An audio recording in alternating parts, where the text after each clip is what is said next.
Agora a gente tem uma questão de alto nível de cinética, é aquela que depende do sujeito ter conhecimento, ter jogo de cintura e ter uma certa agilidade porque trabalhou com isso, com a lei cinética integrada várias vezes. Estamos falando aqui do tempo necessário para o consumo de 10% do reagente em uma reação química que é de primeira ordem, feita a 25 graus Celsius, 298 kelvins. E diz a questão que esse tempo que leva é igual ao tempo necessário para consumir 25% do reagente da mesma reação numa temperatura mais alta.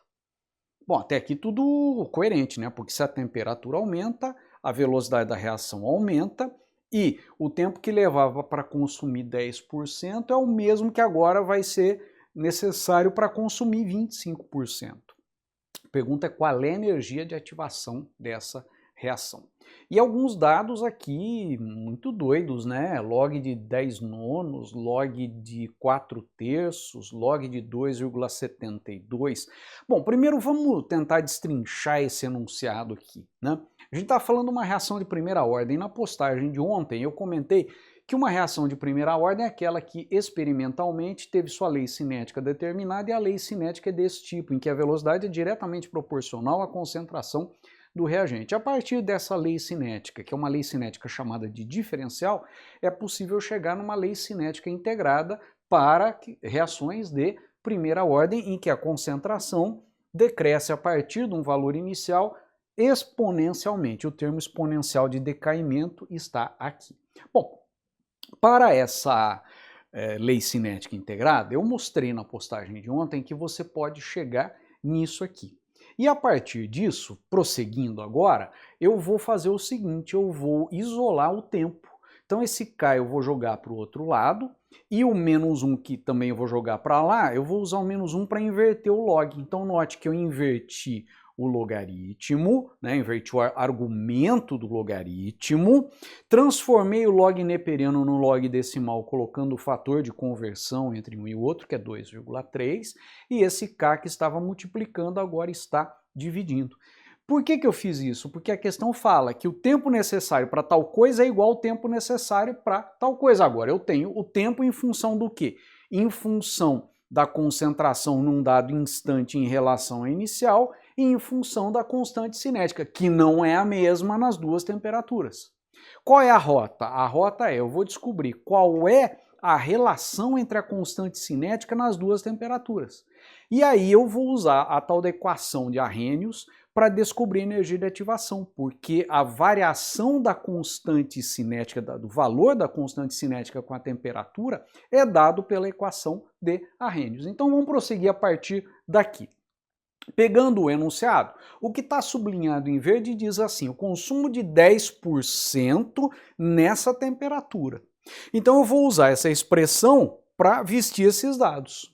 E a parte que está sublinhada em azul fala do consumo de 25% do reagente em outra temperatura. E o que está sublinhado em vermelho me diz que esse tempo é igual a esse tempo, e que a reação é de primeira ordem, então eu posso usar essas expressões.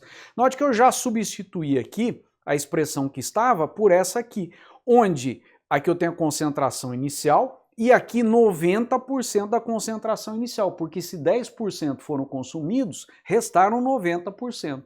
Aqui eu vou poder simplificar e isso vai dar 1 sobre 0,9, ou seja, 10 sobre 9. Pronto, aquele dado do logaritmo de 10 sobre 9 já fez sentido.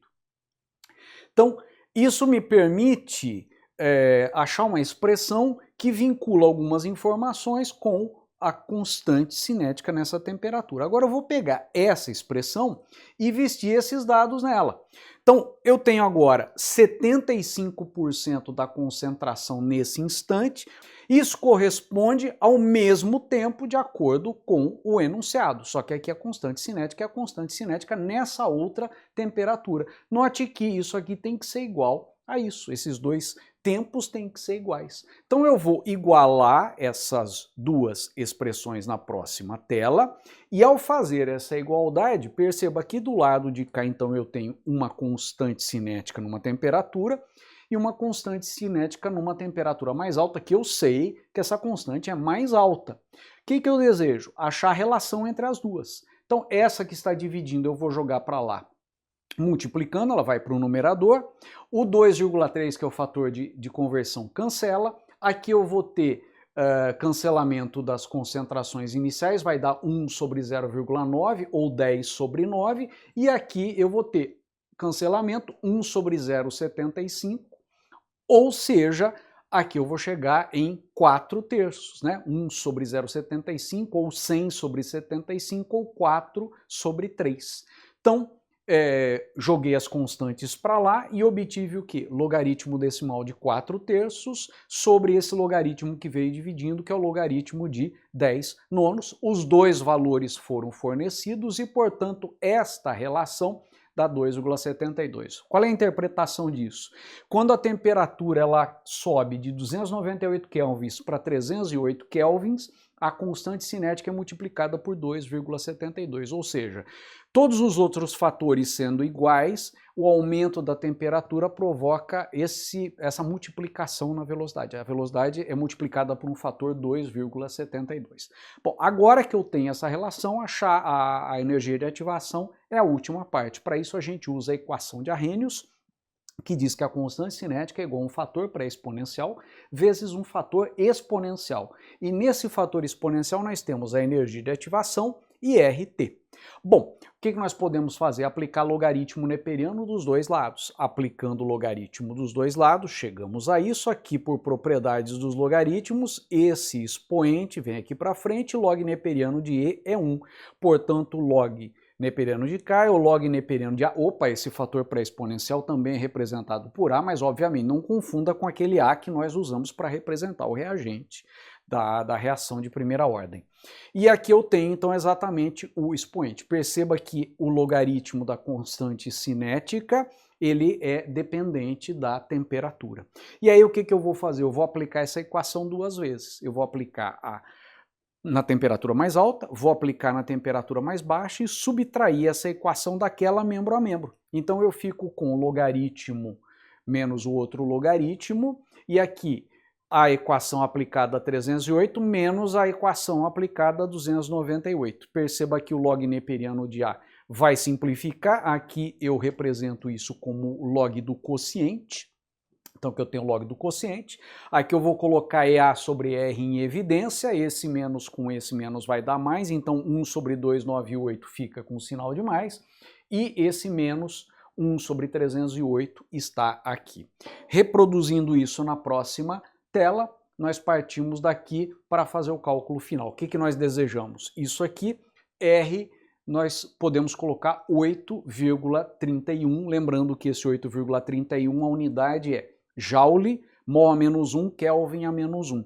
O Kelvin a menos 1 vai cancelar com o Kelvin daqui, consequentemente vai sobrar Joule por mol. Joule vezes mol a menos 1. Essa vai ser a unidade da energia de ativação que eu vou obter. Perceba que eu já substituo isso pelo 2,72 que eu havia calculado. E esse log foi dado, era o terceiro daqueles dados aparentemente esquisitos que nós tínhamos. Então, substituindo o valor que foi dado, efetuando isso aqui, chegamos nesse valor. Agora note que eu tenho uma resposta dada com excesso de algarismos significativos. Fazendo uma resposta mais compatível com o número de algarismos significativos que eu recebi, eu vou dar isso aqui, né, 99%, 2 algarismos significativos lá no enunciado, 75 kJ por mol, né, passei de joule para quilojoule aqui.